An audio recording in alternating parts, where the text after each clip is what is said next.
2022년 9월 18일 주님의 날 예배를 하나님께 드리겠습니다. 성경 찬송 맨 앞의 세번역 사도신경으로 신앙 고백하겠습니다. 저는 전능하신 아버지 하나님 천지의 창조주를 믿습니다. 저는 그분의 유일하신 아들 우리 주 예수 그리스도를 믿습니다. 그분은 성령으로 잉태되어 동정녀 마리아에게서 나시고 본디오 빌라도에게 고난을 받아 십자가에 못 박혀 죽으시고 장사된 지 사흘 만에 죽은 자 가운데서 다시 살아나셨으며 하늘에 오르시어 전능하신 아버지 하나님 오른편에 앉아 계시다가 거기로부터 살아있는 자와 죽은 자를 심판하러 오십니다. 저는 성령을 믿으며 거룩한 공교회와 성도의 교제와 죄를 용서받는 것과 몸의 부활과 영생을 믿습니다. 아멘. 주께 감사하세 찬양합니다.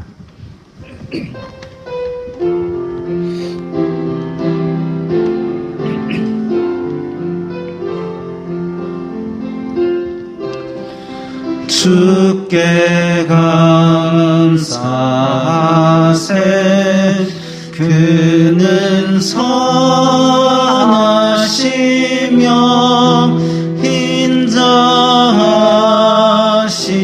인자하심이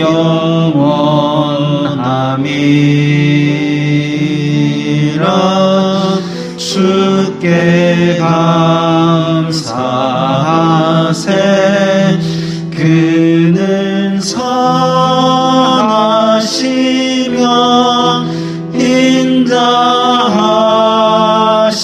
인자하심이 영원함이 한 번 더 합니다. 주께 감사하세 그는 선하시며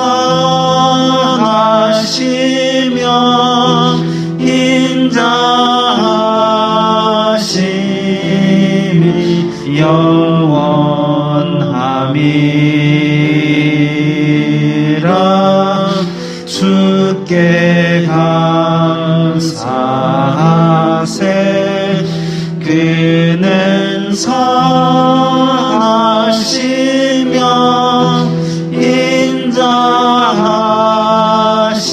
인자하심이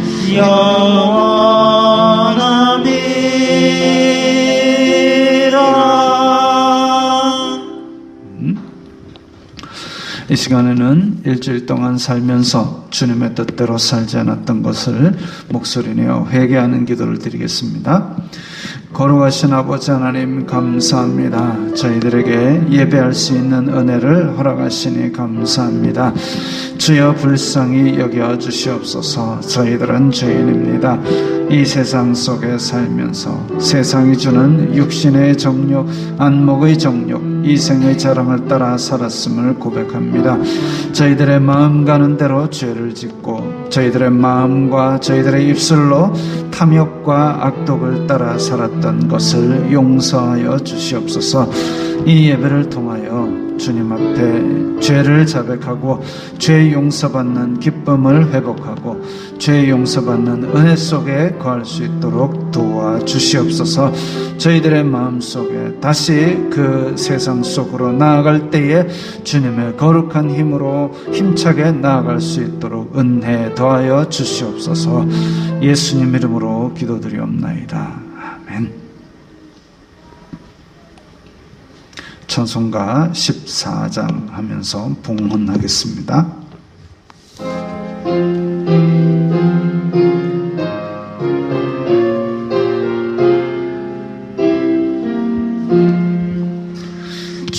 주리 하나님 하늘에 계시니 온천하 만민 주 앞에 찬송하네. 이 천지 만물도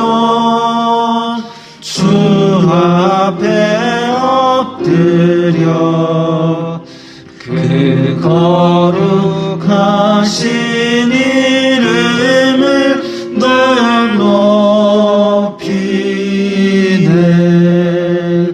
주 언약하신 것 끝까지 지키니 저 하늘나라 향하여 곧 가리라. 주 얼굴 배울 때 내 마음이 기쁘고 영원히 주의 영광을 찬양하리.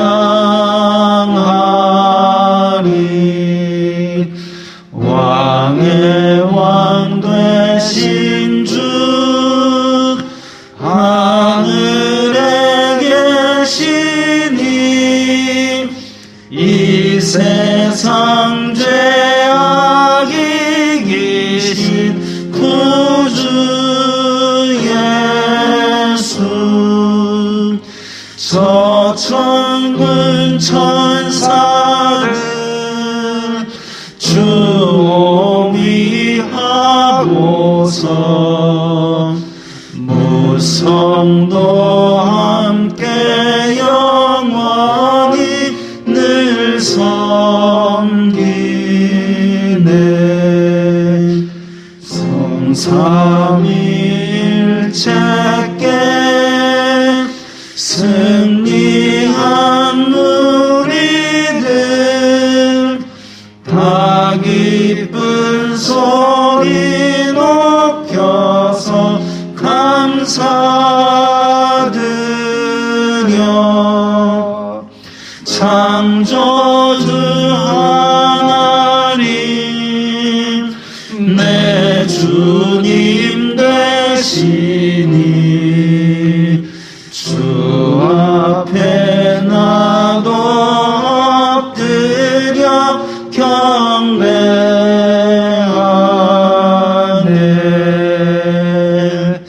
아멘.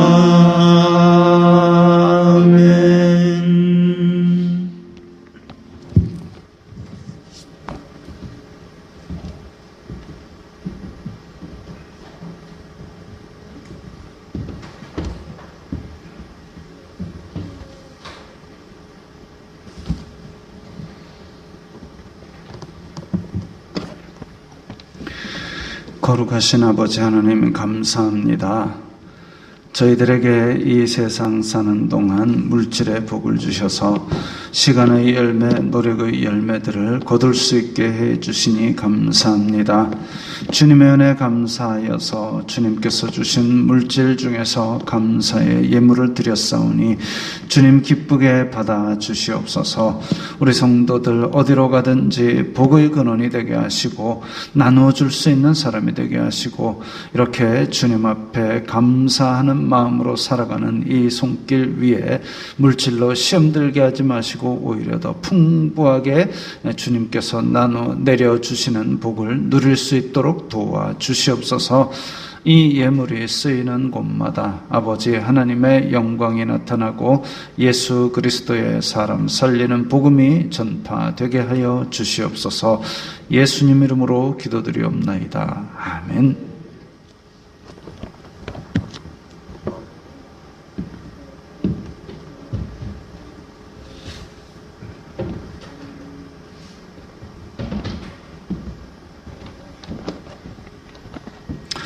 웨스트민스터 신앙고백서 제3장 하나님의 영원한 작정, 이게 삼위일체만큼이나 좀 어려운 설명하기 힘든 부분이기도 합니다.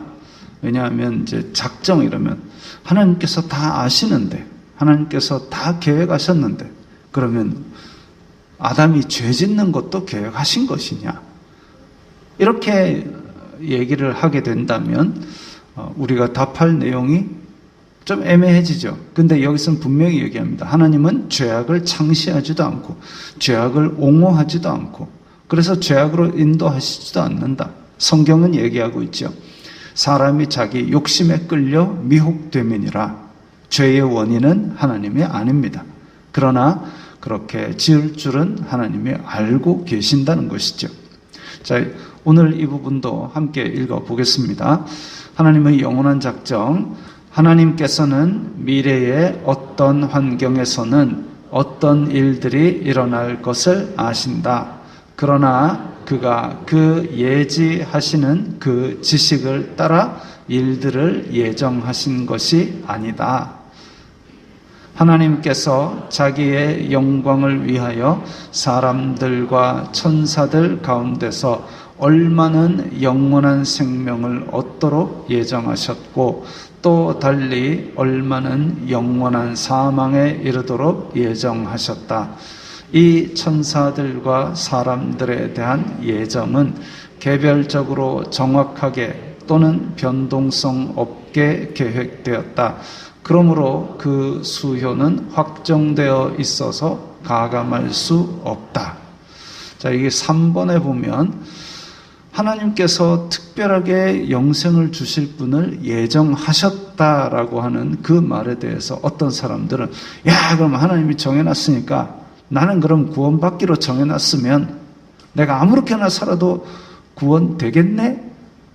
또 혹은 내가 열심히 교회 다녀도 하나님이 예정한 게 아니면 나는 구원받지 못하네? 이런 식으로 궤변을 펼치기도 합니다. 그런데 하나님께서 선택하셔서 천국 백성을 만드시는 과정에는 이렇게 우리가 회심을 하고 교회를 다니고 성경을 읽고 그리고 이 땅에서 죄악과 싸우는 그런 과정들이 다 예비하시고 준비하신 것이지요. 그런데 그것을 하나님의 예정하신 뜻을 아무도 알지 못하는데 그걸 확신하면서 나는 예정됐으니까 천국 갈 거야 하고 아무렇게나 사는 사람, 그 사람이 과연 예정된 사람일까? 우리는 순수하게 이 믿음을, 이 하나님의 능력을 받아들일 필요가 있습니다. 하나님께서 계획하셨다면 우리를 그렇게 막 살게 내버려 두지 않으시고 간섭하시고 조금이라도 일찍부터 하나님의 뜻을 따라 이 땅에 빛과 소금이 되는 그런 삶을 인도하실 것입니다. 그리고 이렇게 자리에 앉아서 예배하는 이것도 하나님의 계획이고 하나님의 인도하심으로 믿고 따르는 그게 복된 일인 줄 우리는 믿습니다. 자, 찬송 십자가 그 사랑 하겠습니다.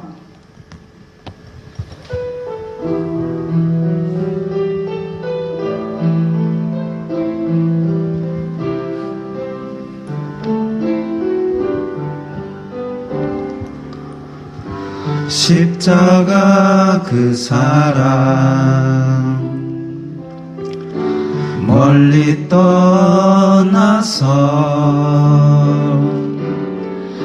무너진 나의 삶 속에 잊혀진 주 은혜 돌 같은 내 마음 어루만지사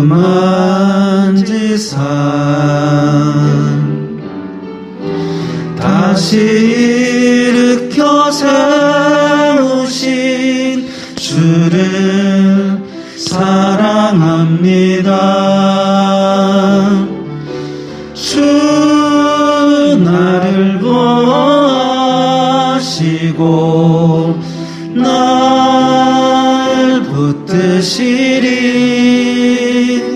나는 보배롭고 존귀한 주님의 자녀라. 주 나를 보시고 날 붙드시리 나는 보배롭고 존귀한 주의 자녀라. 지나간 일들은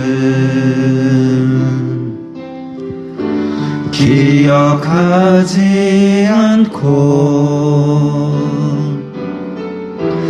이전에 행한 모든 일 생각지 않으리. 사막의 강물과 길을 내시는 주,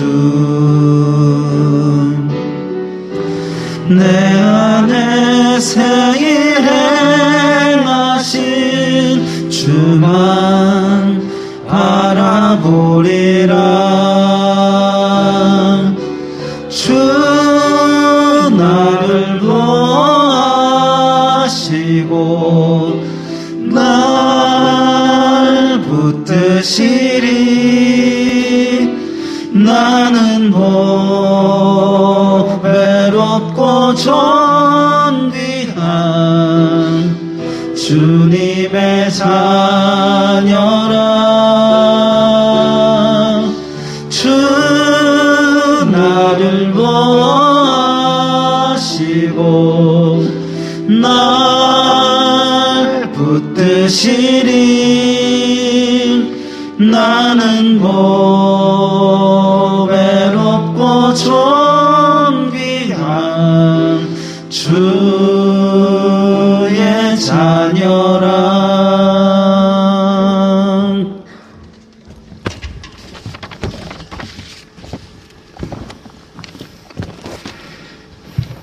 천지 만물을 창조하시고 생사화복을 주관하시는 아버지 하나님, 세상에서 구별하여 주시고 자녀 삼아 주신 은혜 감사드리옵니다. 오늘도 원근각지에서 주님의 날을 맞아 찬양 경배하기 위하여 내리교회에 모인 성도들을 기억하여 주시옵소서. 저희들이 올려드리는 찬양과 예배 성령 충만한 가운데 향내가 가득하고 주님께서 기뻐하시는 온전한 예배가 되게 하여 주시옵소서. 예배드리는 가운데 세상의 무거운 짐들이 내려지고 피곤하고 심약한 영혼들이 치유되게 하여 주시옵소서. 지난 한 주간도 혼탁하고 타락한 가운데 지켜주신 은혜 감사드리옵니다. 말씀대로 살지 못하고 세상의 유혹과 타협하며 온전한 성도의 삶을 살지 못하였습니다. 이 시간 회개하오니 용서하여 주시옵소서. 이 나라와 이 세상을 불쌍히 여겨 주시옵소서. 질병과 전쟁, 국가 간의 이기적인 정쟁으로 이 나라가 힘들고 어려운 나날을 보내고 있습니다. 질병이 박멸되고 전쟁이 종식되어 세상이 일상으로 돌아갈 수 있도록 간절히 바라오니 저희들의 기도 소리에 주님 속히 응답해 주시옵고 회복시켜 주시옵소서. 험난한 세상에서 이 나라가 주님의 은혜 가운데 주님의 뜻이 온전히 펼쳐지는 대한민국이 되도록 보호하여 주시옵소서. 단위에 세우신 목사님 말씀 선포하실 때 성령 충만함과 감동으로 세상사의 문제가 해결되고 상처가 회복되는 역사가 일어나게 하여 주시옵소서. 내리교회가 공고히 세워지고 부흥되기를 소망합니다. 내리교회가 지역의 불쌍한 영혼들이 회개하는 구원의 통로, 피난처가 되게 하여 주시옵소서. 각자의 소망과 바람을 위하여 교회의 부흥을 바라며 불철주야 주님께 올려드리는 내리교회 성도들의 간절한 기도 소리에 주님 속히 응답하여 주시옵소서. 성도들의 어린 자녀들과 연로하고 병약한 성도 살아가는 동안 주님의 은혜 가운데 늘 평안하고 무탈하도록 보호하여 주시옵소서. 이 시간도 타국 멀리서 복음 전파를 위하여 모든 희생을 감당하는 선교사들에게 좋은 동력자를 필요에 따라 붙여주시옵고 사명을 수행하며 부족함 없이 지켜주시고 늘 동행하여 주시옵소서. 성도들 가정과 생업의 지경을 넓혀주시옵고 하는 일마다 주님의 은혜 가운데 번창하는 복의 복을 다하여 주시옵소서. 교회를 위하여 봉사하고 수고하는 손길에 10배 100배 복의 복을 다하여 주시옵소서. 예배 시종일강 주님 주관하여 주시옵고 모든 영광 주님 홀로 받으시옵소서. 예수님의 이름으로 기도드립니다. 아멘.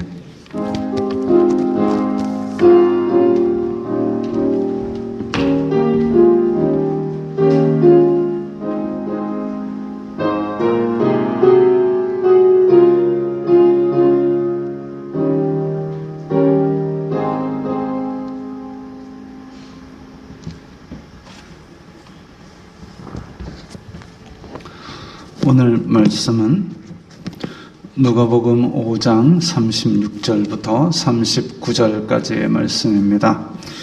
신약성경 97면 누가복음 5장 36절부터 39절까지의 말씀 함께 읽겠습니다. 또 비유하여 이르시되 새 옷에서 한 조각을 찢어 낡은 옷에 붙이는 자가 없나니 만일 그렇게 하면 새 옷을 찢을 뿐이요 또 새 옷에서 찢은 조각이 낡은 것에 합하지 아니하리라. 새 포도주를 낡은 가죽 부대에 넣는 자가 없나니 만일 그렇게 하면 새 포도주가 부대를 터뜨려 포도주가 쏟아지고 부대도 버리게 되리라. 새 포도주는 새 부대에 넣어야 할 것이니라. 묵은 포도주를 마시고 새 것을 원하는 자가 없나니 이는 묵은 것이 좋다 함이니라. 아멘.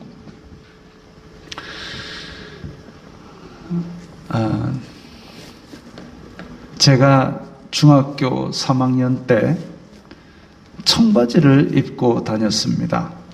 이거는 제 중학교 3학년 때 사진이 아닙니다. 그냥 찢어진 청바지하고 검색해가지고 대략 그때랑 비슷한 모양의 사진을 찾았습니다. 청바지를 입고 다니면 참 편합니다. 학교 오가는 길에 입기도 편하고 운동장에서 축구를 하고 뛰어놀기도 편하고 편한 바지입니다. 아무 때나 앉아도 되고 이렇게 하여튼 한창 뛰노는 아이였으니까 얼마나 제가 험하게 입었겠습니까? 그걸로 그냥 복도도 다 쓸고 다니고 근데 하루는 무릎 있는 쪽이 가로로 쭉 찢어졌습니다. 아시죠? 잘 모르세요? 무릎이 쫙 하고 가로로 쭉 찢어졌습니다. 그래가지고 제가 집에 가가지고 또 제가 이제 바느질로 대충 착착 이렇게 쭉 찢어졌으니까 일자로 딱딱딱딱딱 꼬맸습니다. 근데 그 다음날 보니까 저렇게 돼 있어요. 나중에 알고 보니까 이게 청바지 같은 천은 올이 다 빠져나오기 때문에 꿰매면 꿰맨 만큼 또 다 떨어져 나오고 저렇게 너덜너덜해지는 겁니다. 그렇기 때문에 청바지를 만약에 수선할라 치면 요즘이야 이제 저런 게 유행이라 갖고 일부러도 주째고 이렇게 하는데 그때는 어쨌든 단정하게 입는 게 미덕이라고 생각하던 시절이어서 그래서 저걸 수선하려면 안에 천을 더 떼어가지고 다락 그야말로 미싱으로 박아야 수선이 된다 합니다. 안 그러면 이제 저렇게 다 계속 더 너덜너덜해진다 합니다. 오늘 본문에는 두 가지 비유가 나옵니다. 하나는 낡은 옷에 새 옷조각, 다음은 새 포도주를 낡은 부대에 넣는 겁니다. 자, 자세히 읽어보면 낡은 옷을 수선하느라 새 옷을 찢어 붙인대요. 이해가 가지 않는 일입니다. 낡은 옷을 맨날 다 축구하고 복도를 쓸고 다녀갖고 날곰날곰한 저 청바지를 수선하기 위해서 새 청바지를 사서 뜯어가지고 붙이는 게 그게 말이 됩니까? 저만 안 된다고 생각하나요? 그건 상식적으로 이게 낡은 옷을 버리고 새 옷을 입으면 입었지 낡은 옷을 수선하기 위해서 새 옷을 자른다 그럼 새 옷만 버리는 거죠. 낡은 옷에 그게 또 제대로 붙어 있겠습니까? 한번 딱 빨면 그냥 오그라지는 그 비율도 다 다를 텐데 마찬가지로 새 포도주는 이제 금방 담았으니까 숙성시키려면 이게 포도주를 오래 숙성시킬수록 맛있대요. 그래서 오래 버틸 수 있는 용기에 담아야 됩니다. 근데 그 오래 버틸 수 있는 용기에 담아야 되는데 포도주나 이런 발효하는 것은 가스가 나오기 때문에 그래서 그 가스를 견딜 수 있는 신축성 있는 그런 용기를 해야지. 안 그러면은 우리 왜 매실 담그는 것도 이렇게 한 번씩 열어가지고 그걸 빼주지 않으면 나중에 페트병 같은 경우는 꽉 부풀어가지고 실제로 그거를 안 하고 그냥 놔둔 사람은 터져가지고 그 끈적끈적한 매실물이 온 거실을 뒤덮은 그런 사람들도 봤습니다. 그것처럼 이 가스의 압력을 견딜 수 있는 이런 용기를 해야 되는데, 그런데 낡은 가죽 부대는 이미 신축성이 없어서 이미 신축성이 다 떨어진 그런 상태이기 때문에 이걸 새 포도주를 부어가지고 그때부터 발효를 시키면 가스의 압력을 못 견디고 이제 가죽이 찢어지고 그래서 결국은 포도주도 못 쓰게 되는 것이죠. 낡은 옷과 낡은 가죽 부대는 유대인의 율법을 상징하고 새 옷과 새 포도주는 예수님의 가르침을 상징합니다. 새 옷은 입어야지 새 옷을 뜯어서 헌옷 수선하는 게 아닙니다. 즉 유대인들의 이전 삶의 방식을 조금 뜯어고치기 위해서 예수님 것을 좀 뜯어서 갖다 붙이라는 얘기가 아니라는 거죠.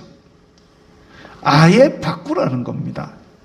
예수님의 복음은 그 자체로 충분하고 그 자체로 우리를 덮게 만들어야지 헌옷을 보조하는 수단이 아닙니다. 예수님의 복음은 지금 우리의 삶을 전체를 다 덮는 그런 방법이 되어야지 우리가 원래 살아가는데 액세서리처럼 예수님을 좀 갖다 붙이는 것이 아닙니다. 예수님의 복음을 우리가 완전히 새롭게 하려는 마음가짐으로 받아야지 기존에 살던 대로 살면서 복음을 갖다 넣으면 뭐가 찌그덕 빠그덕 안 맞습니다. 지난 20대 대통령 선거 때 이건 먼저 나오면 안 되는데 후보가 몇 명인지 혹시 기억하십니까? 이미 잠깐 답이 나와버렸는데 기호 몇 번까지 나왔는지 사실 기억도 잘 안 나시죠? 기호 10번 넘어가면 이름도 아마 거의 모르실 겁니다. 일가족이나 친척이 아닌 이상은 잘 모르지요. 자그마치 기호 14번까지 나왔습니다. 14번까지 나왔는데 듣도 보도 못한 별 희한한 사람들도 다 나왔는데 걔들이 당선됐다 한들 국정을 제대로 운영할 수 있을까 의문이 들기도 합니다. 제가 저 사람들을 무시하는 게 맞습니다. 물론 누군가가 당선이 되겠죠. 다 잘할 수는 없으니까 헛발질도 하겠지요. 누가 당선되든지 마찬가지입니다. 어느 나라든지 마찬가지입니다. 다 잘해가지고 되는 사람이 어디 있겠습니까? 하다 보면 실수하는 것도 있고 그렇겠지요. 그런데 우리가 사람마다 다 실수를 할 수 있는데 동네 축구를 할 때 헛발질하는 거랑 월드컵 결승에서 국가대표가 헛발질하는 거는 여파가 차이가 있지 않습니까? 우리가 밥 먹다가 물컵을 하나 떨어뜨려서 깨는 것과 저 핵실험실에 어떤 연구원이 핵물질을 떨어뜨려서 깨는 거는 여파가 차이가 있지 않겠습니까? 그래서 대통령은 아무나에게 맡기지 않는 겁니다. 원고에는 제가 어중이 떠중이라 그랬는데 어중이 떠중이 좀 심한 것 같고 그래서 아무에게 나로 말을 바꿨습니다. 14명이 그러면 아무 생각 없이 나오진 않았을 거예요. 다 대통령이 되고 싶어서 나왔겠지요. 왜 되고 싶어 할까요? 월급이 높아서? 월급 때문에 대통령이 되고 싶어 하지는 않을 겁니다. 대통령보다 돈 더 잘 버는 사람들도 우리나라에 있잖아요. 막강한 권력과 명예와 뭐 이런 것들, 뭐 하여튼 대통령이 저는 안 돼보고 싶어가지고 잘 모르겠지만 뭐 그런 것들이 있겠죠. 좋은 것들이 있겠죠. 그런데 좋은 것 뿐일까요? 대통령이 된다면 좋은 것밖에 없을까요? 지금 대통령 보니까 이래도 욕을 먹고 저래도 욕을 먹습니다. 칭찬하는 사람보다 욕하는 사람이 더 많은 것 같습니다. 왜냐하면 칭찬은 잘 입으로 소리 안 내잖아요. 근데 그렇죠. 근데 대통령이 되면 또 이렇게 한가하게 막 자수하고 뭐 이런 거, 학접기 이런 거 할 대통령은 제가 본 거 못 본 것 같습니다. 대통령이 되면 일은 또 얼마나 많겠습니까? 이번에 무슨 영빈관을 짓자 말자 하는데 추산 800억이라는 돈이 왔다 갔다 한다고 합니다. 800원이 아니고 800억이랍니다. 와, 우리 교회 빚이 지금 1억도 못 갚아가지고 지금 이자 따박따박 내고 힘든데 800억이 왔다 갔다 합니다. 근데 그 800억 공사를 맡으면 거기에 거기에 먹고 사는 사람들이 얼마나 많이 연결이 되겠습니까? 그래서 많은 사람들이 추잡한 방법까지 동원하면서 거기에 연출을 대고 어쩌든지 연결되려고 애를 쓰고 있습니다. 대통령이 되는 사람은 그런 것들을 잘 구별해서 이 나라가 미래를 향하여 건전하게 나아갈 수 있도록 하는 막중한 책임도 있습니다. 막중한 책임. 그리스에도 이 비슷한 이야기가 내려옵니다. 그림을 보면서 제 얘기를 한번 들어보세요. 기원전 4세기쯤에 있었던 이야기라고 합니다.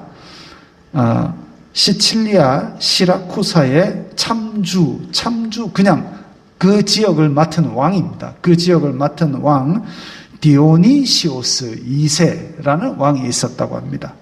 그 부하 중에 다모클레스라는 사람이 있었대요. 이 다모클레스는 왕을 항상 부러워해가지고 왕처럼 권력이 있으면 좋겠다. 왕처럼 부자였으면 좋겠다.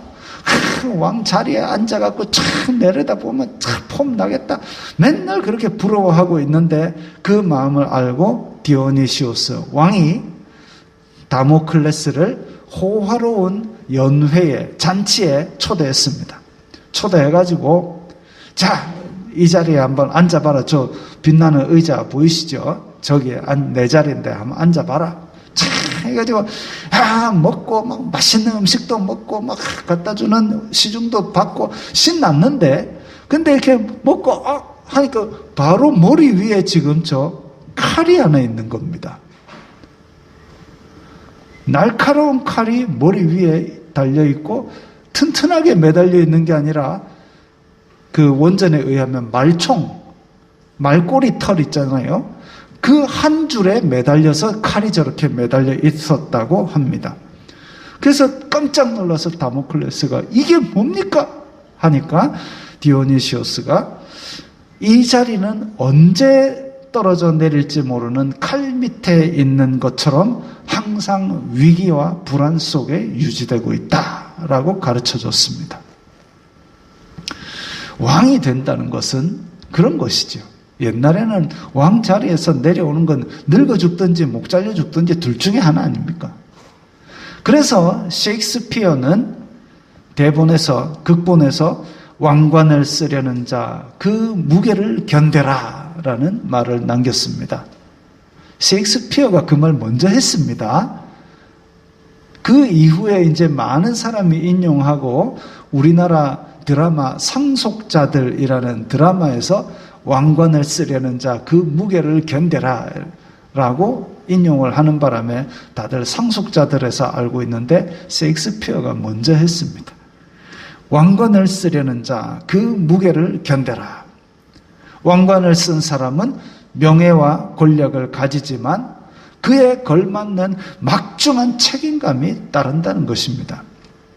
책임감이 없이 왕관만 써보려는 자는 왕관에 어울리지 않는 사람입니다. 오늘 설교의 제목이 안 어울리는 십자가입니다. 안 어울리는 십자가. 옛날에 미국의 가수 마돈나라는 가수가 있었습니다. 그 가수가 노래 부르는 내용이 주로 이제 이런 사진 같은 그런 내용이에요. 근데 이 여자는 꼭 저렇게 십자가를 목에다 딱 걸고 다닙니다. 안 어울리죠? 저만 안 어울린다고 생각하는 겁니까?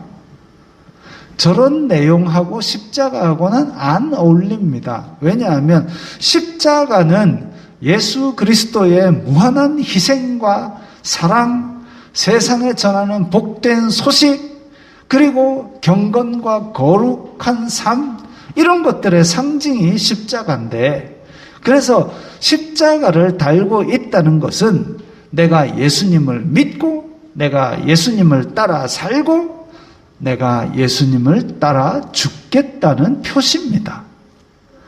그런 마음 없이 그냥 붙이고 다닌 거는 안 어울리는 십자가입니다. 시험에 들까 봐 다른 사진으로 옮겨야 돼요. 어떤 사람이 사진을 찍어 올렸어요. 차에다가 2m짜리 십자가를 달고 다니는 사람이 있답니다. 이 교통경찰이 잡으면 잡힐 거예요. 아마 이게 불법 구조물, 차량 구조 변경으로. 이렇게 하면서 십자가를 달고 다니는 것은 안 어울리는 십자가입니다. 그러면 저런 십자가를 안 어울리니까 떼라라고 얘기를 한다면 니는 얼마나 완전하게 살길래 그렇게 텃세를 부리느냐고 그러겠지요. 이왕 십자가를 저렇게 붙이고 다니라는 얘기는 절대 아닙니다. 여러분 절대 저런 거 하지 마세요. 차는 공장에서 나온 대로 타고 다니는 겁니다.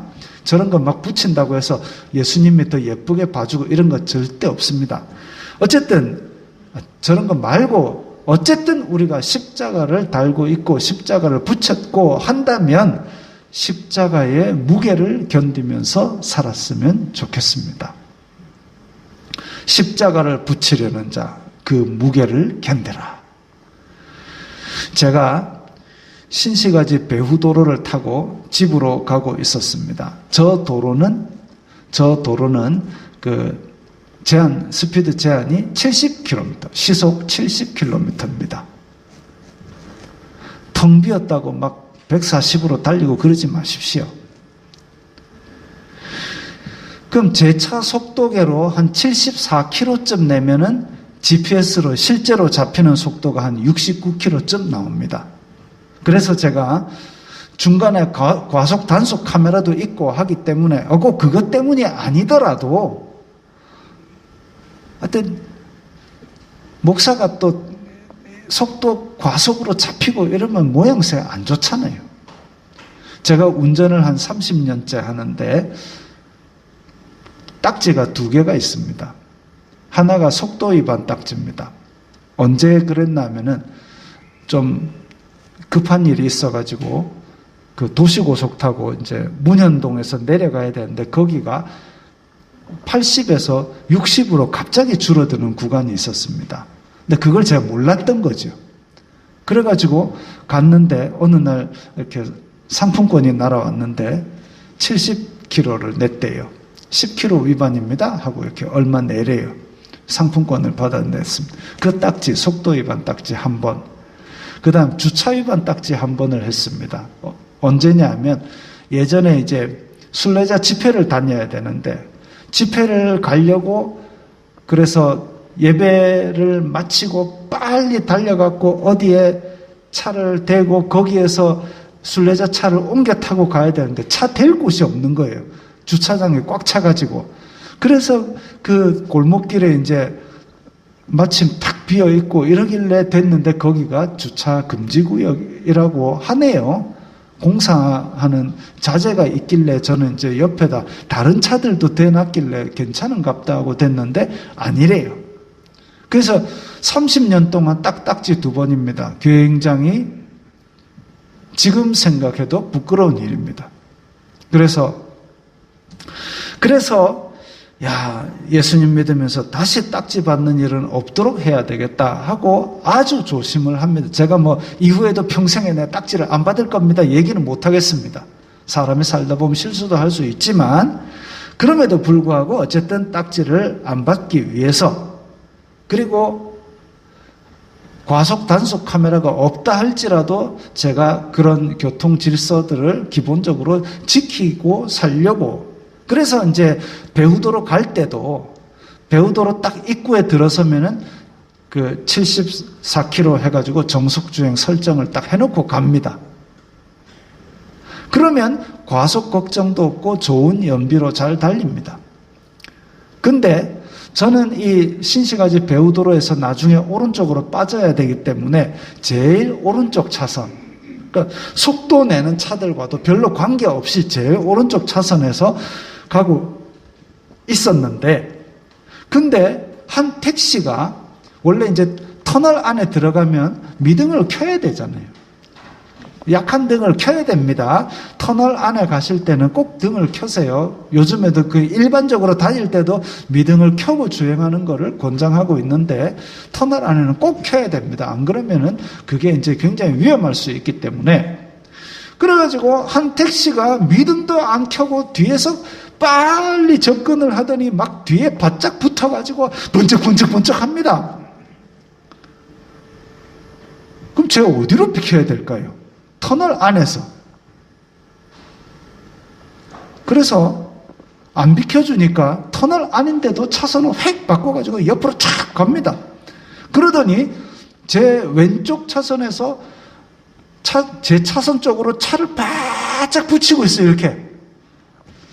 그래서 제가 깜짝 놀랐으면은, 잘못하면은 터널 벽 받고 큰 사고가 날 뻔했지만 제가 안 놀라지요, 그런 걸로.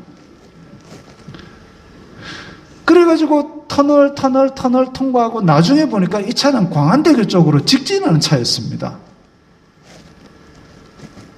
진작에 그냥 2차선으로 갔으면 됐을 것을 왜 괜히 제 차에다가 시비를 건 겁니다. 그것도 위험하게 만들 뻔까지 했습니다. 블랙박스에 다 찍힌 게 있으니까 제가 과속과 난폭 운전으로 차선 위반으로 고발할까 하다가 제 기분 때문에 한 사람 생계에 지장을 줄까 해서 이번은 참았습니다. 제 평소에 민원도 잘 넣고 고발도 잘 넣고 별명이 강민원이거든요. 근데 요즘 이 공익신고 그 건수가 폭증해가지고 경찰관들이 힘들대요. 그래서 한 달에 2번 이상은 안 하려고 저도 자제 중입니다만은. 어쨌든 그래서 이번은 참았습니다. 그런데 만약 그 차 뒤에 이런 기독교 방송 주파수 스티커나 물고기 스티커가 붙어 있다면 어땠을까요? 그게 바로 안 어울리는 십자가입니다. 십자가와 위협 운전은 어울리지 않습니다. 내 차 과속하는데 안 비켜준다고 번쩍번쩍 거리다가 차선 확 이런 거 십자가는 안 어울립니다. 깜빡이에 안 넣고 끼어드는 차 궁뎅이에 십자가 스티커는 어울리지 않습니다.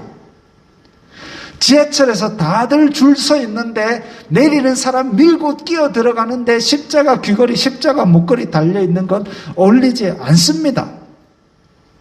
편의점에서 점원한테 야 이거 하고 돈은 던지다시피 하는데 옆구리에 성경책 끼는 것 어울리지 않습니다. 식당에서 기도하겠습니다. 주여 감사합니다.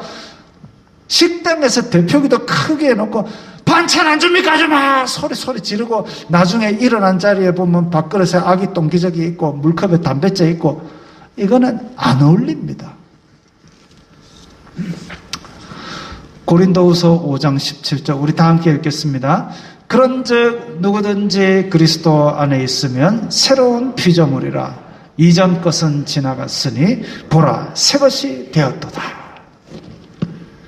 예수님을 믿었으면 이전 것이 지나가야 됩니다. 이전 것을 가지고 버티는 사람들이 많이 있습니다. 저도 물론 이전의 모습을 많이 가지고 있습니다. 그래서 매일매일 그것을 고치려고 애를 쓰는 길에 있습니다. 근데 이전 것을 버티면서 안 고쳐! 라고 하는 것이 문제라는 것이죠. 오늘 본문에서도 묵은 포도주를 마시고 새 것을 원하는 자가 없나니 이는 묵은 것이 좋다 함이라고 지적했습니다. 포도주는 묵은 것이 좋다고 합니다. 그것처럼 이전의 삶의 방식이 편하지요. 이전에 살던 대로 살면 신경 안 써도 되고 편합니다. 그런데 이전 것이 지나갔다고 하나님께서는 선언하시는 거죠. 예수님을 믿었으면 이전 것은 지나갔느니라 라고 선언을 했는데 나한테는 아직 안 지나갔거든요. 그럼 어떻게 됩니까? 하나하나 보내야 됩니다. 보내야죠. 보내고 새로운 삶의 방식으로 살아가야 됩니다. 그렇게 옛날 포도주가 맛있단 말이에요 라고 버티는 그런 고집을 피우는 우리에게 성경은 선언합니다. 이전 것은 지나갔으니 보라 새 것이 되었도다. 우리의 마음이, 우리의 생활 방식이, 우리의 가치관이 이제 새롭게 되고 또 내일은 내일의 은혜로 더욱 새롭게 되어서 날마다 우리의 삶이 이제 새로운 삶으로 그렇게 하나님께 영광 돌리게 되기를 바랍니다. 이 말씀을 생각하시면서 우리 결심하는 기도를 드리겠습니다. 결심하는 기도를 드리는데 정말 내가 어울리지 않는 십자가를 달고 있는 것은 아니었는지, 그래서 십자가를 지고 있으니 십자가의 무게를 견디고 새로운 방식으로 살겠습니다 라고 결단하는 기도를 다 함께 드리겠습니다. 거룩하신 아버지 하나님 감사합니다.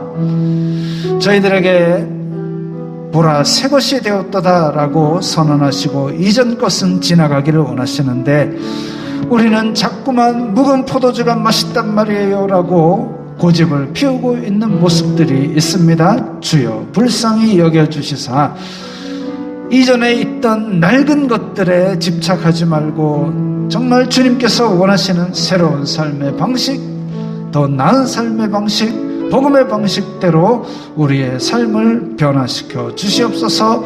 우리의 부족한 믿음을 더하여 주시옵소서. 주님께서 이렇게 우리의 삶을 변화시켜 주시는 대로 순종하면서 주님께 영광 돌리는 삶을 살게 하여 주시옵소서. 예수님 이름으로 기도드리옵나이다. 아멘. 하나님께서 당신을 통해 하겠습니다.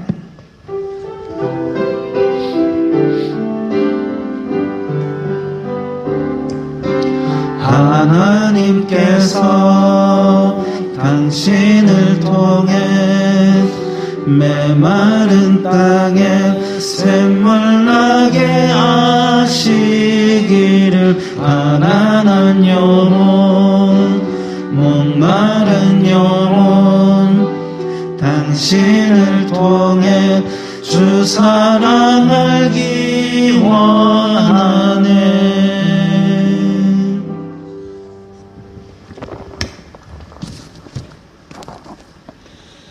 주 예수 그리스도의 은혜와 하나님 아버지의 사랑과 성령 하나님의 교통하심이 너희 무리와 함께 있을지어다. 아멘.